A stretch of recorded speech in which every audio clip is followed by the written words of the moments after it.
Okay, well, this is a trial run at this. Obviously, I don't know what the heck I'm doing because everything's backwards, and I don't want to turn it the other way, so we'll just go with it for now. All right, here we go.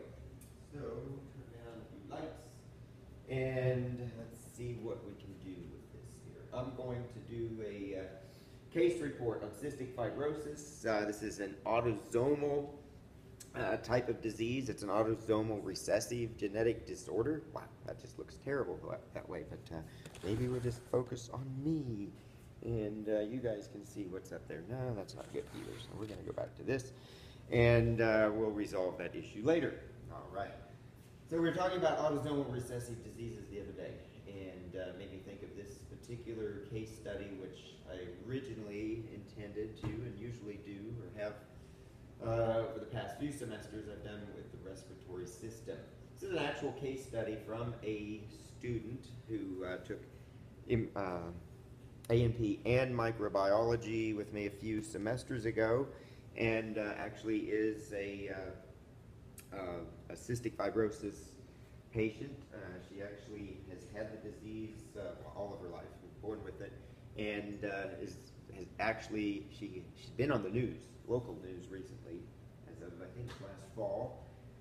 She had received a lung transplant to increase the likelihood that she'll be able to live a fairly prolonged, maybe even a full, healthy, or somewhat more healthy life than she would have otherwise. And so she presented this to me as an example of a really good case study, a personal, real-life case study back this past summer.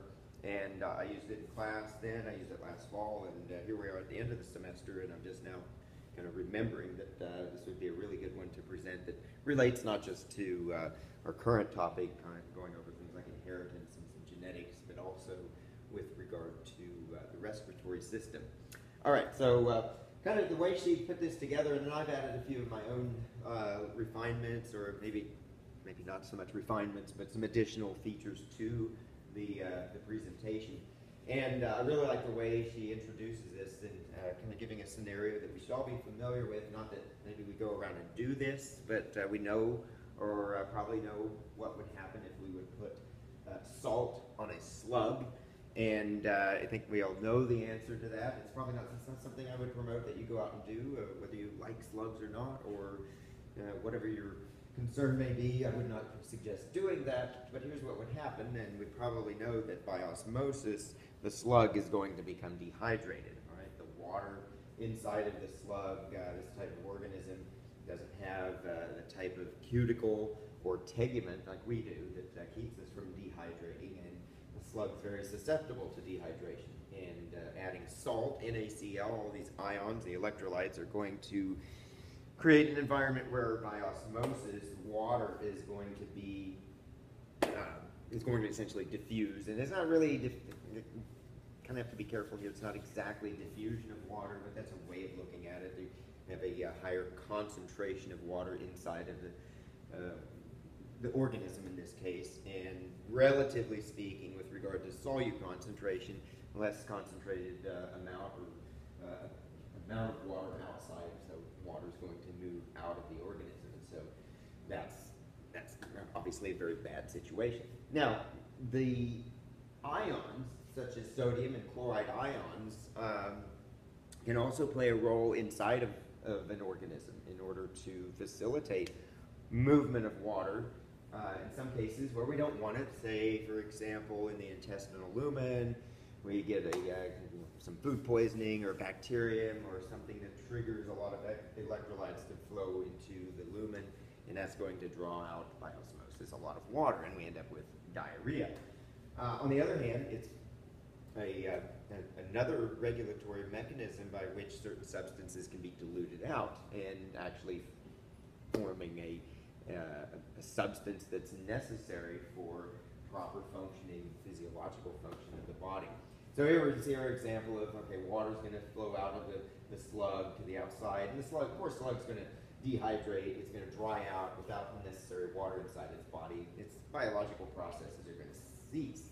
All right, now what's that have to do with cystic fibrosis. With cystic fibrosis, just a little background, this is a genetic condition. As I mentioned, there's kind of the preview, that title slide says what we're going to be talking about, this autosomal recessive disease. And so we should know autosomal meaning non-sex chromosomes, so the other 22 homologous pairs of chromosomes besides the X and Y chromosomes. Recessive in that the phenotype will not be expressed unless there are two copies of the recessive allele of this gene. So you have to be homozygous recessive for this defect to show up. It's a genetic condition, arises from a defect, or in this case it's a mutation, genetic mutation in what's called the cystic fibrosis transmembrane conductance regulator. And as usual, I like the abbreviation better, CFTR gene. Physically speaking, in terms of genetics, regard to the chromosome, its physical location, or the locus, its position, its location on the chromosome. It's on chromosome 7, the 7th chromosome, specifically on what would be called the long arm of that chromosome. The defect results from a mistranslated or deleted nucleotide or entire codon that causes this protein to misfold. And the ones that I'm more familiar with, I've learned a lot of the genetics related to this disease when I started teaching about 20 years ago, when a therapy, a process of what's called gene therapy was being used to try and treat cystic fibrosis. And we'll talk more about that later. But this type of mutation, the more common one, or at least the one I was more familiar with and still seem to be more familiar with, is a particular deletion. So what happens is a large section of DNA is missing from that particular gene, the coding sequence for this transport protein. So this is an ion transport protein that is either non-functional, it's misfolded, part of it is missing, and it prevents the ability to actually transport chloride ions across a cell membrane. And this actually is, this occurs in the goblet cells. Goblet cells produce and secrete a substance called mucin, which it's easy to kind of take the leap to say, and it's not incorrect to say this, but we usually refer to those goblet cells as producing and secreting mucus. Technically, they're making a polysaccharide called mucin, or a group of polysaccharides, kind of a mixture of different polysaccharides called mucins. The mucins are then diluted in water or dissolved in water to make the mucus material that we're familiar with. We all are producing mucus all the time. It does vary depending on if we have inflammation and all kinds of characteristics you're familiar with. Normal situation is this CFTR, this membrane transport protein, transports ions, chloride and bicarbonate in particular, will actively transport that out of the goblet cell into a lumen area, and eventually into the glandular secretion that it's producing. A couple of other important players in the normal production of mucus is an aquaporin, AQP5, and we have to know that specifically. We've talked about aquaporins before. We talked about vasopressin or ADH as its role in concentrating urine and retaining water back into the collecting ducts. In this case, this aquaporin is just facilitating water transport by osmosis across the membrane. You've got to remember, water is polar. The cell membrane is nonpolar on the inside. All those fatty acids oriented towards each other make for a region where polar substances and charged substances don't want to be. So water can't cross this semi-permeable membrane, but it does so much better if there is a type of protein that forms a pore that basically results in a facilitated osmotic process for water to flow into this region. And in doing so, that's going to dilute and dissolve the mucins that are secreted and produced by these cells. Now, without the CFTR protein, without that ion transport protein, chloride and bicarbonate ions are not going to be transported into that region, so that will not change the ionic concentration to favor water osmosis into that region. So you don't get water flowing in the way that it should be into that region. You have a reduction in that process, and so the mucins that are secreted are going to be a lot more concentrated, they're thicker, and a good illustration here shows, and where's my laser pointer, but over here shows the kind of characteristic green, thick mucus that's going to be produced in this situation. People with CF have a very thick production of mucus because of that process. And then a root cause all the way to the gene level and the gene product, the protein, in this case, this ion transport protein that prevents water efflux into that region. There's no dilution or dissolving of mucin, so it becomes a very thick material.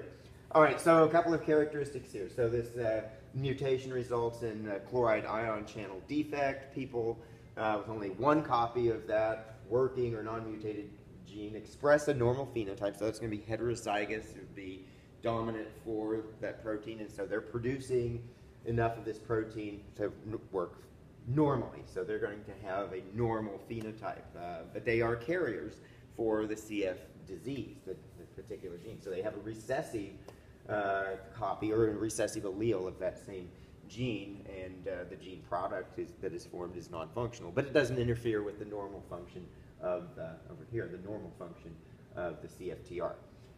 Embryos that receive two copies of the defective gene, however, in a case of homozygous recessive condition, those individuals will show signs and symptoms that are seen in the functional epithelial cells that are commonly affected by this particular mutation. All right, what else can we say about cystic fibrosis? Well, we know it has to do with ion transport. It causes water to remain in the epithelial cells instead of being secreted from the cells into tissues that require lubrication on the surface for proper functioning.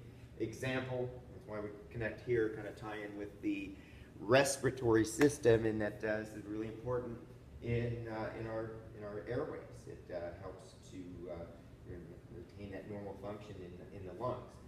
Also, sweat. Sweat glands is a necessity for secreting ions, electrolytes. You lose salt as well as water when you sweat. So what happens is, in this case, sweat ends up being very salty because it's not diluted out. So there is still going to be the excretion of ions like sodium and chloride, but it's going to be a lot more concentrated. The residue, the salt's actually visible when the moisture is evaporated. So excessive loss of sodium chloride ions, not necessarily excessive loss, but the more concentrated form of sodium chloride, because there's not the water osmosis that is facilitated by this ion transport mechanism. Some examples now as far as what's really one of many manifestations of the disease having to do within the airway and airway obstruction. So when that mucus material, the very thick viscous mucus, is produced, it's going to form a mucus plug, end up with airway obstruction. Then you have all these things just feeding on each other in a sense. Airway obstruction, that leads to inflammation. Inflammation can actually, even though it is an inhibitory, innate mechanism to prevent infection and spread of infection, can actually promote infection. This is going to trap bacteria, but trap them in such a way that they're not eliminated from the body as easily, and now that promotes further inflammation and infection, and additional airway obstruction, ultimately reduced lung function. The lungs are not the only organs affected, so in a sense this is even better as far as a good case study to do here at the end of the semester, because, well, it ties into our genetics discussion from the other day, respiratory system, but also things like the digestive system. Anywhere mucus is involved in transport and water, which is just about everywhere in the body, this is a pretty relevant issue to deal with here. I'm going to move to the next slide. We're going to go into some details as far as how widespread is this throughout the body, because we tend to think of it probably more as a direct effect on the respiratory system, the lungs. A lot of mucus, phlegm accumulation. It's hard to get rid of. It has to be physically broken up to in order to be expelled from the body. So, yeah, but there are other consequences. A lot of other, anywhere there's epithelial tissues, anywhere there are epithelial tissues, this is going to be a problem. Obviously, the skin and sweat glands, just like we said. Outer linings of hollow organs and vessels. Obviously, the lungs, other mucous membranes, sinuses, GI tract, reproductive organs, liver, gallbladder, pancreas. Yes, and in the pancreas especially, this affects exocrine as well as endocrine activities. So people with CF are going to need supplemental enzymes, the proteases and lipases that the pancreas produces. That's going to be affected, so they can't digest and then absorb nutrients as well, especially lipids and proteins and the amino acids from those proteins. At the same time, they have difficulties with endocrine products like insulin production, and in many cases, some individuals, there's some more discussion later about type 1 and type 2 diabetes, but obviously that is a consequence as well. It's going to be a significant difficulty for those individuals because of the effect on ducts for exocrine function, even secretory processes like endocrine production and secretion are affected as well. Right, lots of different symptoms and signs and symptoms you'd expect from deficiencies of water in tissues and organs. Again, a significant list of all the different organs that are affected by cystic fibrosis. Sinuses leads to sinusitis or sinus infections. Lungs, obviously, very sticky buildup of mucus. Bacteria are trapped. Rather than bacteria being trapped and then swept out by the cilia and by airflow, the bacteria can be trapped in this sticky phlegm that is difficult to get rid of, and now the bacteria actually are going to proliferate and become a significant threat of infection in the body. Builds up in the airways and starts to put stress on the airways, causes inflammation, obviously obstructs the airways. Skin, talked about that, and sweat glands, liver, blocked bile ducts, pancreas, the pancreatic duct blockage, intestinal difficulties, can't fully absorb nutrients, like I mentioned, lipids and amino acids from proteins. And there's a picture of these supplemental capsules that contain lyophilized enzymes that are in a pill form that can be taken as a supplement and actually dissolve and will function properly if they get into the digestive system, but they're not normally excreted into the duodenum very well because of the blockage in pancreatic ducts. And then, again, the consequences of that not being able to fully absorb nutrients, and the mucus lining, the mucosal layers inside of the small intestinal tract does interfere with other nutrient absorption. Reproductive organs in both male and females with regard to conception. Again, mucus importance in the reproductive process.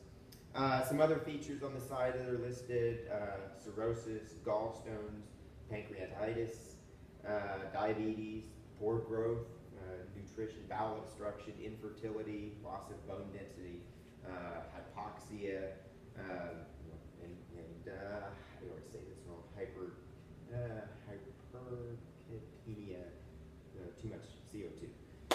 Normal airways shown in figure B, as we would expect, passage of air through the airways, uninhibited, unobstructed, but with cystic fibrosis.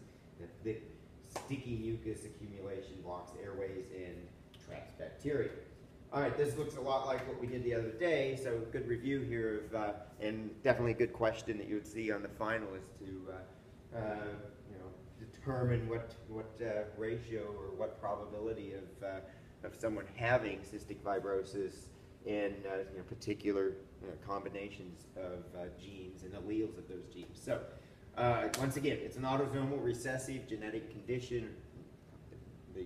The trait, the cystic fibrosis trait, in the wild type normal form poses no harm, even if it's heterozygous. It still is a normal functioning individual.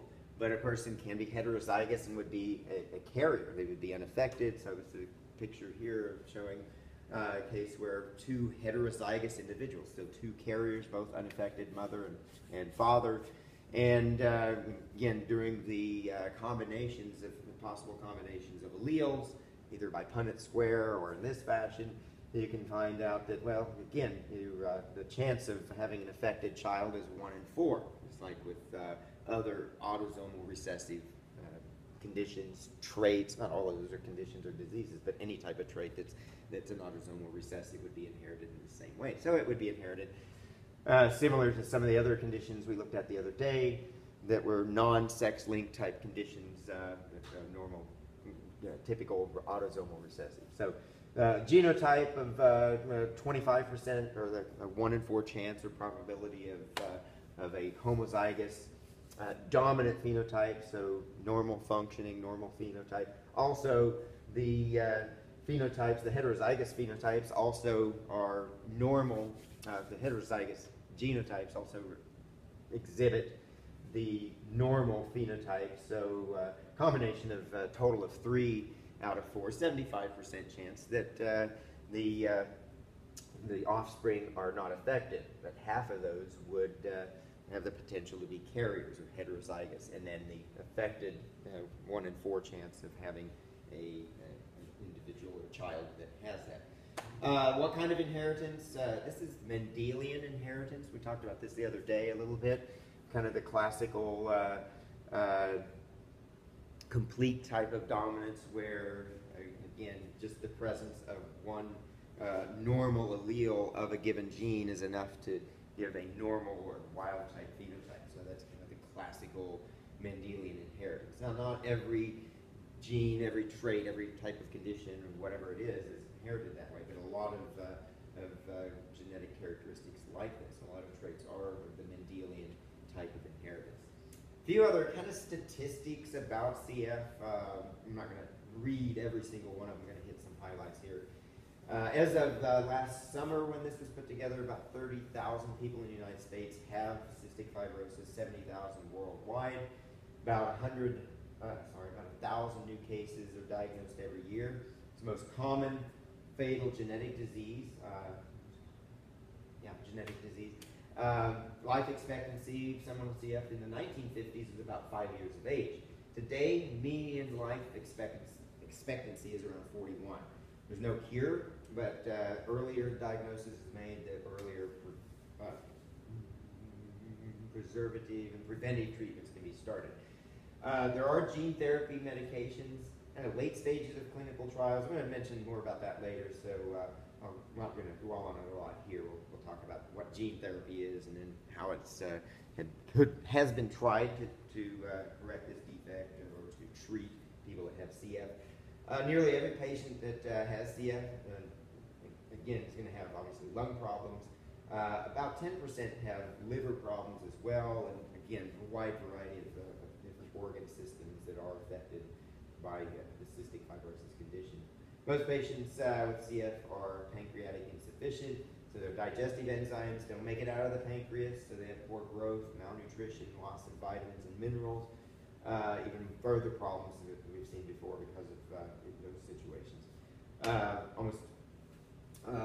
Most adult patients eventually develop some type of diabetes, CF-related diabetes, and it's neither type 1 or type 2. It's more of a combination of insulin deficiency, kind of like type 1, but also insulin resistance, like type 2. So less insulin making it into the bloodstream and reaching the target cells and tissues.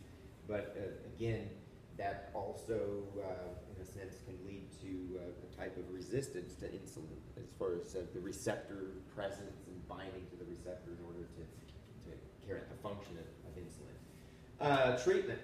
We'll look at two specific types. I have a gene therapy one that's in another set of notes that I will bring up here in a minute. Treatment. Chest physiotherapy, CPT. This helps to loosen the mucus, basically compressions for percussions. Maybe compressions isn't the right term. Percussions, essentially pounding on the chest, back in front of the chest. Physically, someone doing that to the person is a therapy to help them loosen up the phlegm, the mucus, and they cough that up. Best form of that is exercise. A lot of patients, though, become sick. It's strenuous. It's hard for them to breathe. So physical activity can be very draining. So obviously exercise is good, but you don't get enough air, it's going to be hard to exercise, right? Patting on the back, the percussions, I keep wanting to say percussions on the chest, on the sides, that usually helps. Well, not usually, it does help. It's one of the only ways of really breaking that up, you know, physically. Handheld vibrating percussive, kind of like a back massager. And then there's one, a vest. We're going to see a video here of this actual individual. She did a YouTube video of her receiving her percussions from a vibrating airfield vest that's worn for 30 minutes, 2 to 5 times a day. Pretty popular way of allowing the patient to live alone, so they don't need somebody to do those percussions on their body to do that. So that allows them then to do that on their own. They don't have to pound under their own chest, which that's physically draining as well. And then they can have somebody, instead of having somebody else do that, say an in-home or someone to come into the home to do that, which that people do that. Let's see what the video says here. I get it plugged in. Pretty good video. Set up right now to play through the computer. This is Justine Komen, who, let's see if we can hear it. Come on. I don't hear much. Come on. Maybe put it down. It's gotta be right. Yeah, we got a piece of connection there. Connection doesn't work. Something's going on here.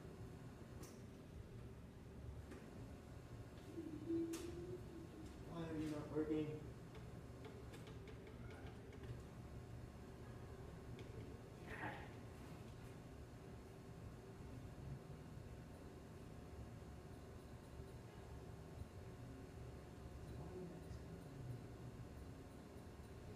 Okay, anyway.